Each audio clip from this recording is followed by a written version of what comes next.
ನಡೆದರೆ ನಿನ್ನ ಹೆಜ್ಜೆ ಮೇಲೆ ನನಗದೆ ಸಪ್ತಪದಿ ಎಂದೆಂದು ಮಾತು ತಪ್ಪಲ್ಲ. ಮಡಿದರೆ ನಿನ್ನ ಮಡಿಲ ಮೇಲೆ ಇರುವಂಥ ಒಪ್ಪಂದ ಇಂದಿಂದ ಒಪ್ಪು ಭಗವಂತ. ಇದ್ದರೂ ನಿನ್ನ ಜೊತೆ ಹೋದರೂ ನಿನ್ನ ಜೊತೆ ನೀನೇ ನಾನು ನಾನೇ ನೀನು ಪ್ರೀತಿ ಬೇಲಾನಿ.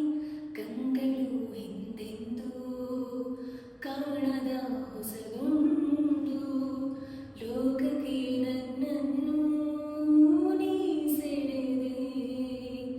ನೀನು ಬಂದ ಮೇಲೆ ತಾನೇ ಇಷ್ಟು ಚಂದ ಈ ಬಾಳು. ನೀನೆ ತಾನೇ ಹೇಳಿಕೊಟ್ಟೆ ಪ್ರೀತಿಸಲು. ಕಂಗಳು ಹಿಂದೆಂದೂ ಕಾಣದ ಹೊಸದೊಂದು ಲೋಕಕ್ಕೆ ನನ್ನನ್ನು